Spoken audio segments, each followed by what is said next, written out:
We are not rich. We are living life. Some people might choose to spend $70 a month on clothes. I choose to spend my $70 to $100 on a Disneyland pass. Does that make sense? We're not rich. We're here for the vibes. Hello everyone, this is Emmanuel Cook. We will be reacting to a new video today, so make sure you guys like, comment, and subscribe down below, and let's get into the video. So I planned this trip to Universal Studios for my son's 11th birthday, and I bought the tickets online, pretty expensive for 5 people. And the whole point of going to Universal Studios is for us to go to Super Mario World. They're big fans of Super Mario and all his gang, and they just love that. And I promised for his birthday we'd take him there to see that. So after buying the tickets, I thought, hey, we're good to go. Then I was told by somebody that does not get you into Super Mario World. You have to pay another $25 a person just to get into that theme park within the theme park. So basically that's another $125. And then that doesn't stop there. Then you got to pay, if you want to go on the rides, another $40 a person just to get on the ride within the theme park that's within a theme park. So basically, to get into Super Mario World, you have to pay $200 just for the ride and $125 just to get into that park. So that's $325 aside from the $650 that it costs to get into Universal Studios. What the hell? I mean, you got to pay for parts of a theme park, for entry for parts of a theme park. That's not normal. What the hell? And you know what? It's full. It's packed. It's packed. It's unbelievable. Like, people are shitting money, paying thousands and thousands of dollars for a few hours of entertainment. I did this because this is my son's birthday present, and we've been planning this for months and months. So that's his gift. But what the hell? We got to pay extra money for little things inside theme parks. What happened to those days that you pay one entrance fee and you can use the whole theme park? Like Disneyland. Can you imagine you go to Disneyland and you want to go to, I don't know, Space Mountain, and now you got to pay another $50 just to get into Space Mountain. And then if you want to go to It's a Small World, that's another $40. What the hell? This is what's going on with Universal Studios. Unbelievable. This is the times we're living in. It ain't easy. Why is Great Wolf Lodge so expensive? Why didn't y'all tell me that Great Wolf Lodge was so expensive? Our daughter just turned 10 and she asked to go to Great Wolf Lodge for her birthday. I'm like, okay, get the room, get the big room. It's nice. And then I'm online like, okay, what else can we get? I'm talking to my aunt who has been, took her nieces and nephews to go. And I'm like, okay, let's get a cabana. Why y'all didn't tell me a cabana was $400? We haven't even stepped foot into Great Wolf Lodge yet, and we have upwards of $1,000. Like, how are y'all affording to go? Like, what is the secret? What's the secret? I tried to go on Groupon to get the room. That didn't work. They don't have no good dates. It's the dates during the week. Who can go during the week in the middle of the school year? Well, it's not the middle, but it's the end of the school year. We still got to go to school. How are y'all affording this? Just regular people, not y'all folks with big banks, because we just, we regular over here. It's like going to Disney to go to Great Wolf Lodge for one night. This is ridiculous. I'm like, the cabana doesn't come with the room that I just paid $500 for the night for? No. Okay. Whew, this is a shock to me. Tell me, what do y'all do to be able to afford Great Wolf Lodge? I didn't realize it was like a for vacation price. I'm like, okay, this is a quick little weekend getaway. We'll have fun. But, let me stop complaining. My daughter deserves it. She's a great girl, and she just turned 10. So, anywho, just my parent woes. I just thought I'd tell y'all since I'm over here struggling about this price. Bye. My husband told me that if we're going to spend money on Disneyland tickets, so we got to stay here all day. It's 4:30, and I'm ready to tap out. No one tell him, but I told him, why don't you take the kids on the ride, and I'll just wait with the stuff, because I've been seeing posts about people stealing strollers. I'm tired. I'm so tired. I think I just need a little breaky, like a little nap, a shower, you know what I mean? And then come back for the fireworks when it's already late and a lot of time has passed. I don't get why Disneyland doesn't have massage machines. Disneyland, if you use my idea, massage machines would make a lot of money. And I think that's why they sell Crocs, because they try to get you. They know your feet hurt, and they're like, we're gonna put the Crocs right in the front. And conveniently, a lot of the tables to rest at are inside of the stores. Like, those are all tables inside of a store. I'm ready to rent a scooter. I'm not playing. Next time I come, I'm renting a scooter. Alright, so this is for families who have just went to Disney. Question for you, what are you doing for a living? Oh my god, y'all, I just went to Disney with my man for 4 days and 3 nights last week, and I think I could have spent an entire summer in Europe for cheaper. Everything is so expensive! The only reason I was able to afford Disney was 1, I got a steal in a hotel because I had to watch a timeshare presentation, and 2, one of my besties happens to have a connection at Disney, so we got free tickets to Disney World. And when we were walking around, we saw families of 4, 5, 6 people, and I'm standing there literally sweating, thinking these people are probably financial criminals, or they just are surgeons or celebrities. Like, how could they have afforded all this? Did I still have an absolutely magical time? Yes, I did. Did my wallet have a magical time, though? Nope, absolutely not. I'm not going on vacation for a very long time. That's all. Carry on. Okay, y'all, Team Auntie checking in. Hey. I'm just, of course, staying on top of my nephew, making sure he checked with all his teachers, make sure his, assignments and his homework is up to par. Y'all know when he came to live with me, he had already missed a certain number of days of school. So, he's doing good, grades good. I'm just making sure that he stays on top of it, right? So here comes the end of the school year as we prepare for my nephew. It's 8th grade graduation, and they also have an 8th grade trip coming up to a place called Worlds of Fun. I don't know if they have other Worlds of Fun in other states. Let me know. So I'm like, okay, cool. So the Worlds of Fun's trip for the graduates is a couple days before the actual graduation. I said, okay. So my nephew tells me the news, and I'm just collecting the information. Like, is the school paying for y'all to get in, and all you need is spending money, or do you need money to get in and spending money? Like, whatever information he got, just go ahead and give it to me. And then I said, okay, nephew, so and I've been to Worlds of Fun one time when I was a kid, maybe at the age of maybe 8 or 9. And I'm 31. I only went that one time, right? So I said, okay, cool, nephew. So how much spending money you need? So he's just eating. He just said, like $300. You need $300 to go to Worlds of Fun? Honey, that's a lot of money. Like, mind you, it's like, okay. I said, clearly I ain't been to Worlds of Fun in 1,000 years. But why does it cost $300?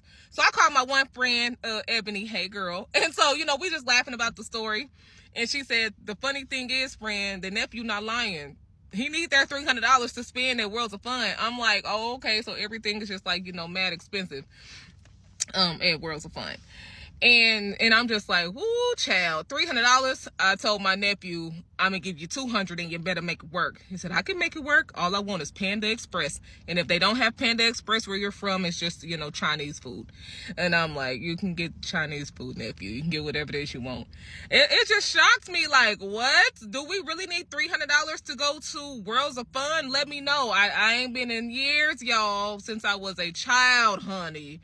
And I know with inflation and everything going up, like, mind you, he don't even like roller coasters. And so it's an amusement park. Like, it's with roller coasters and other type of things like that. So I'm like, what are you really going to be doing with the $300? Like, let me know, honey. I need a breakdown. I'm so stressed out. I have another unpopular Disney opinion, and this one really might get me. So everybody all the time, why is Disney so expensive? They're so greedy. Couldn't they just like charge less, blah, blah, blah. Y'all, the parks are full. Like way more than they ever used to be.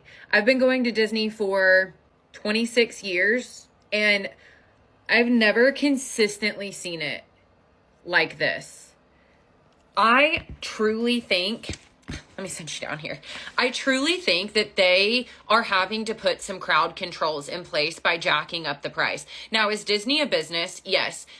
Is their goal to make money? Yes, it is. And like, none of us can fault them for that. They're a business. They're in it to make money. But I truly, truly think that they are having to jack the price up to make it unattainable for some people, because it's so incredibly busy. Like, think about if the parks hit capacity all the time, like very often, nobody would be having a good time. Trust me, I have been at the parks when they have hit capacity on a few different occasions. I don't care if you know exactly what you're doing. You're having a bad time. You just are. So this is not to scare you, by the way. Like, Disney is Disney. It will be busy. But I truly think that they are having to continue bumping the prices up to make it unattainable for some people. That's my hot take. That's like probably a piping hot take. And I might get roasted for it. But I'm going to put my phone down and see what happens. Bye. I just got back from Disney World, and here's my take. Warning, if you love Disney and you just want it to stay in a happy place, maybe keep scrolling, because I do have some constructive criticism. But before I get into any of that, I just want to say, if you're going with your family and you have children, especially small children, they are going to have a magical experience, period. All of the stressors, all of the things I'm going to get into don't matter to the kids. They're going to have an amazing trip. That said, I think it will be a long time, if ever, before I go back to Disney World. Disney Cruise, I would take one in a second. I would do one of those annually. But Disney World is a lot. Like, a lot of stimulation and a lot of money. I will start off by saying, if you have never been to Disney World, do not go blind. Do your research and start early. It is not one of those places that you can just show up and enjoy your day. We've had the trip booked for a year, but even if you're not booking a year in advance, we had to make reservations for things at the end of December. Now, I was a little spoiled because my brother and sister-in-law love Disney. They go regularly, so they knew everything to do. I would have had no clue. Now, we kind of went on a budget. We stayed at a value resort for 6 nights, and we had 3 park passes for like exact days, not park hopper passes, but 3 park passes. And it was something around $1,200, $1,300 per person. But for a whole week at a hotel plus park passes, not so bad. It's all the other little things that get you. The main problem is they just let too many people in. It is way too packed. We were there on a relatively slow day, and lines were still astronomical. Now, you've paid all that money to be there. You don't want to spend your day waiting in lines where you only get to go on half the rides. So what do? You buy a lightning lane pass. This allows you to make reservations to get in line to kind of skip the line, but it does cost money. Oh, and for the rides that are really in demand, the lightning lane passes don't work. You have to pay extra to go on those rides. I think Tron at Magic Kingdom is one of the highest demand, and it's something like $17 or $20 just to skip the line. But your alternative is wasting your days standing in hour or 2 hour long lines for a 3 or 4 minute ride at best. It's a Small World is a 10-minute ride, so if you need a break, that's the one to do. Oh, and you might be thinking, oh, I'll save money by getting cheap foods like hot dogs. No, you won't. I ordered a hot dog, clementines, and a pop, and it was $15. I wish I was joking.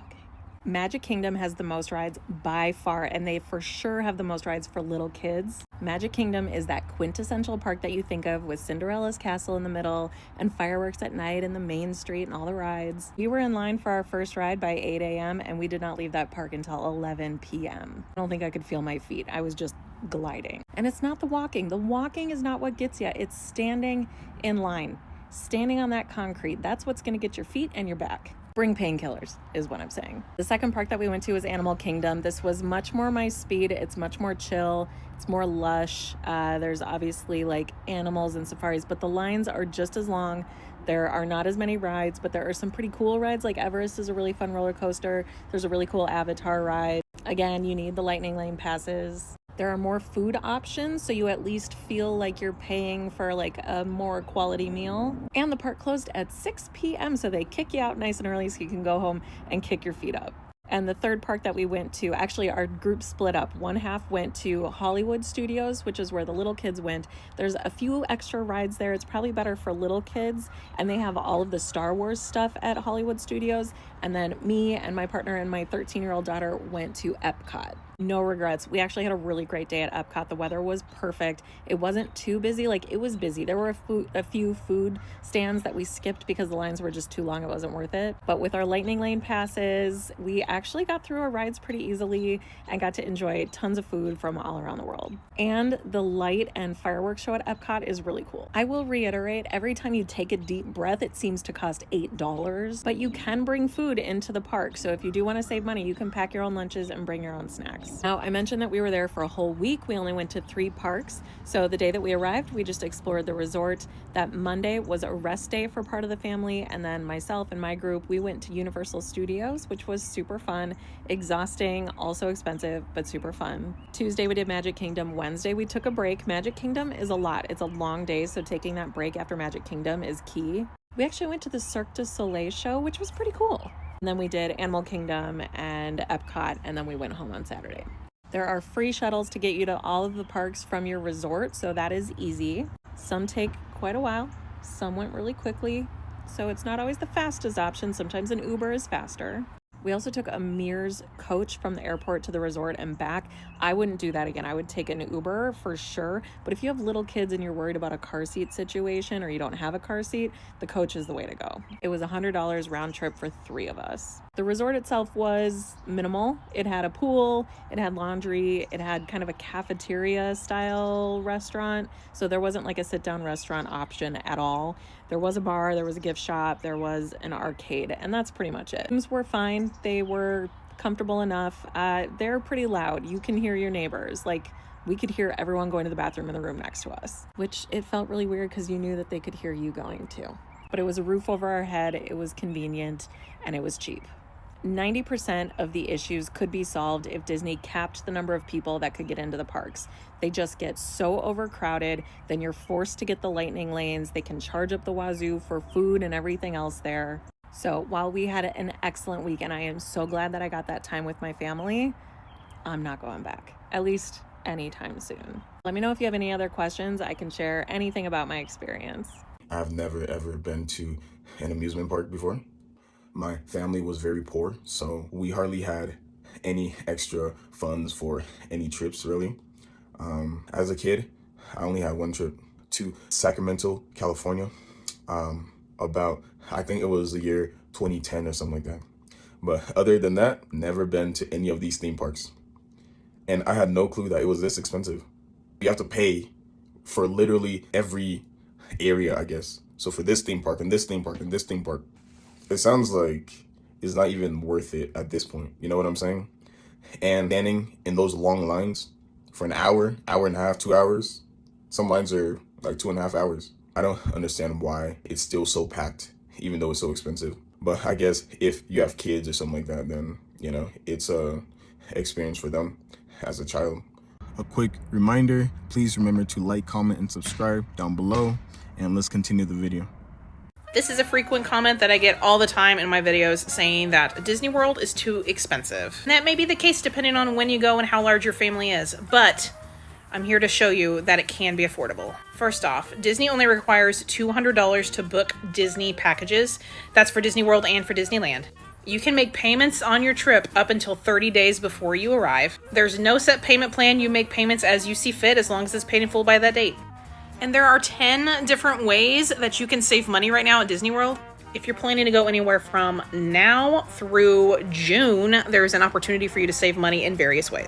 There's 25% off rooms for the remainder of 2023. There's Florida resident discounts. There's a Disney Visa discount for up to 35% off. This dining card is amazing. They give you free money to eat. And this new one down here, starting in November, if you're going from March through June, dining plans are half off for kids. Plus, I can tie these with the most affordable weeks to save you the most money.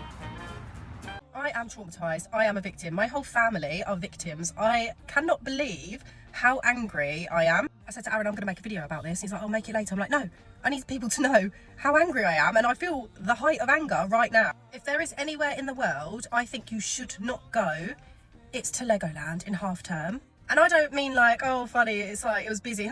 No, they should max capacity that. I would much rather go on their website to book a ticket and it's a sold out rather than book it like we have and get there and it's fucking chocker. We've been there. We were in the park today for 4.5, almost 5 hours. Guess how many rides we did?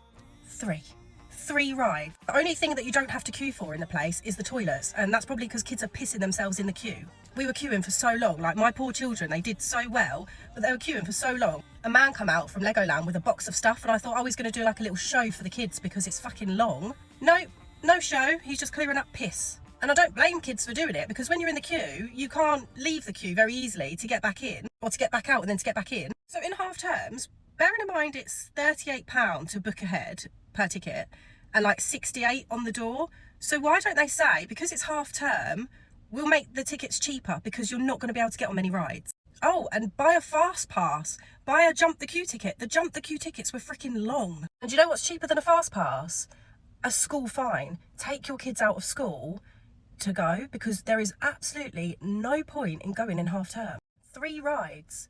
We queued for an hour and 20 minutes for like a family ride, one that we can all do because of like height restrictions.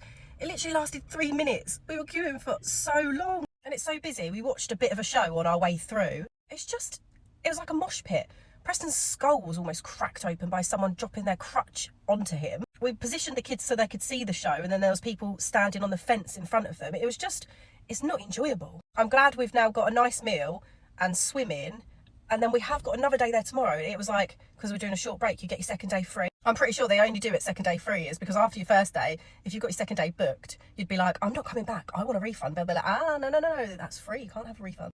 Legoland is shit. If you haven't been to Disney in a while, let me tell you what a fucking scam. We just booked a last minute trip to Disney for spring break, and we've taken our kids 2 times before pre-COVID. Not only have ticket prices gone up like exponentially, I think it was like $165 a ticket, and that was for a base ticket, no park hopper. If you're staying on resort, you used to be able to get a magic band, they would send it to your house. Now you have to pay for those, which is like $25 to $35 a person. And you used to be able to get flash passes, which were 3 they're like scheduled rides. Like you can schedule it and show up during a time frame and go to the fast lane. And once you would ride one ride, you'd get another flash pass, and it worked really well. Well, now they charge you for those. Now, not only do they charge you for those, they have like Uber rates almost, where like some days it's cheaper than others, and if it's busy season, then they're like $35 a day per person. And then they also have something called Lightning Lane, which you can pay extra for, I think. Honestly, we're only going for 2 days, and my kids are older, so my expectations are low. Like, we've done the really big Disney trip before, and this is just like a last minute, let's get out of town trip. But they're making it so unaffordable for the average family to take a vacation there. And it is greed at its best. Had I not already booked it and paid for it all, I'd be looking elsewhere because I had no idea this is what was happening. If you haven't been to Disney in a while, let me tell you what a fucking scam. Hey there, my name is Erica. I am actually a travel agent and I specialize in Disney vacations. First off, yes, I definitely agree. Things have gotten really expensive, and to be honest, any vacation nowadays has gotten very expensive for the average families, especially if you have a larger family. But there were a few things here that I felt really would have helped had you known ahead of time. So first off, guess what? You did not have to buy magic bands. You really don't even need them. They do still have the standard magic bands. Those are the $10 ones. They are still available if you're purchasing prior to your arrival. But you honestly don't need them. You can definitely go through your trip without magic bands. You can use your smartphones, your smartwatches. You can even go to the front desk of your resort and get an actual physical card. It will open your hotel door. It will scan you into the parks. It'll scan you into the lightning lanes. So that was probably roughly $140 that you could have saved or repurposed elsewhere. Secondly, you do not always have to use Genie Plus. Now, I understand you went during spring break, so yeah, I would highly recommend that you do use it during that time because the crowds are heavier. But just for future reference, you can do certain parks, for example, Animal Kingdom and Epcot. I don't always use Genie Plus, and I recommend different ways of approaching those parks to my clients so that they can save on using Genie Plus. Overall, how much a Disney vacation is going to cost you will greatly depend on where you're staying. So you don't always have to stay deluxe. I know you mentioned you stayed moderate, but you can also choose staying at a value resort. You can even do Pop Century, which is one of my favorite value resorts because it's right off the Skyliner. So it makes it very convenient. So that definitely is another area that can kind of save in funds. Of course, you did mention in a follow-up video that really wasn't what you were upset about. And I totally get that. I think, yes, the overall price was really good of what you paid. And I definitely understand those extras are what kind of triggered things for you. But here's where I say, and I've always told people this, even years ago before I became a travel agent, work with a travel agent. It really makes a huge difference. Our services are typically free as long as you are booking your vacation through us. Working with a travel agent will help you to be prepared. It will help you to have that expectation ahead of time so that you're not caught off guard and feeling like you're constantly just spewing out money. I think the biggest thing here was that you just really were not prepared and weren't really sure on what to expect. The expectations weren't there because things have greatly changed from the last time that you went. However, I do think that had you worked with a travel agent, that experience would have been completely different and a lot more positive. Why is Disney World so freaking expensive? Last month we took our 2 daughters. It was over $600 just for me, my husband, and my 3-year-old to get in. That doesn't include $35 in parking we had to pay. Obviously, money we spent eating on souvenirs, all that.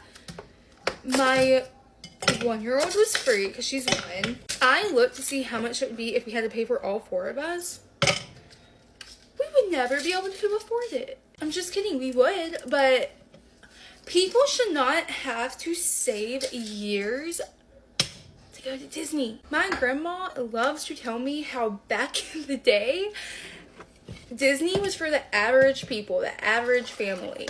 And now, it's for rich people.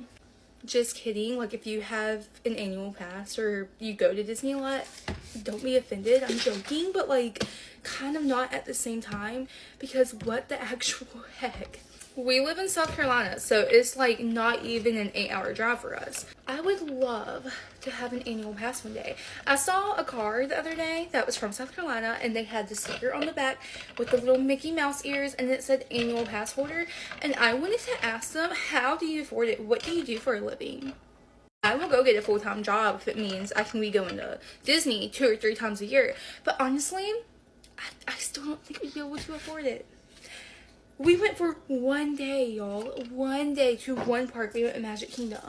How are people affording to go multiple times a year for a week at a time, going to every single park? I want that to be me so bad that I can't afford it. Honestly, shame on Disney. I just googled, their net worth is $201.65 billion. So why are y'all charging so much damn money to get into the parks? Like, it honestly is very, very greedy of them. And then making you pay to park on top of it, it makes me so mad, because I want to take my kids back like every year, and no, that's not gonna happen. Maybe in 5 years we'll be able to afford to go again, and maybe for longer than one day this time. Knott's is officially better than Disneyland if you are a local, and here's why. Disneyland is not fun anymore to be a pass holder. It is a pain to do the reservation thing. It's always crowded. It's honestly not charming anymore. It's still fun if you go for like a day or if someone signs you in. So fun. Pass holder, it's not fun anymore. Knott's is fun. Let me tell you why. It's super freaking cheap. Like dining pass thing, literally for the pass and the dining plan, I pay like $20 a month. I'm gonna put the like thing here, and it's only for 9 months. You don't even pay for 12 months out of the year.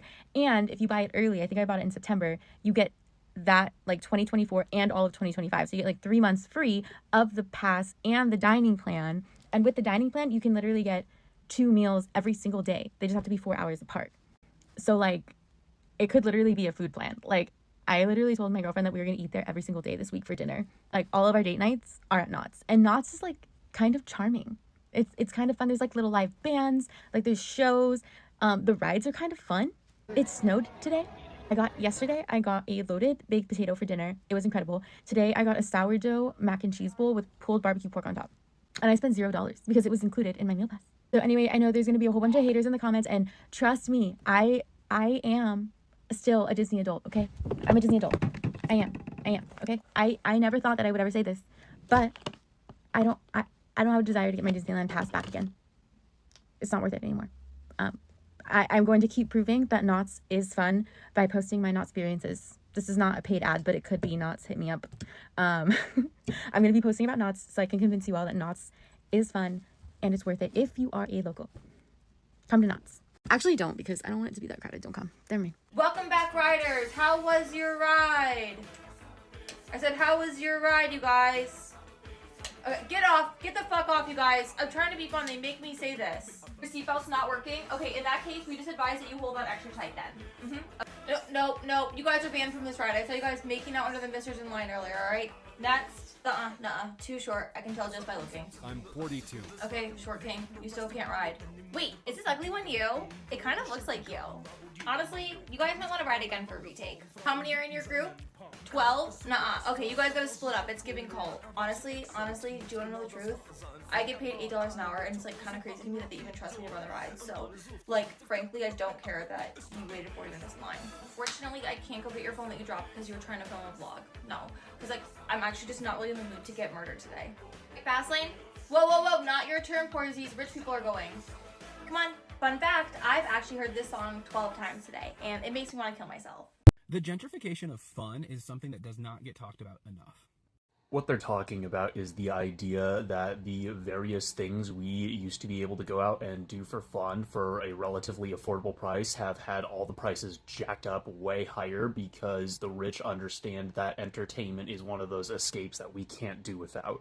The most immediate example that comes to mind is someone who was obsessed with roller coasters as a kid and loves them dearly as an adult is the cost of going to a theme park. Wind the clocks back about 10 years, and theme parks are a place that any family from any economic class in America is supposed to be able to afford to go to as a family at least once a year.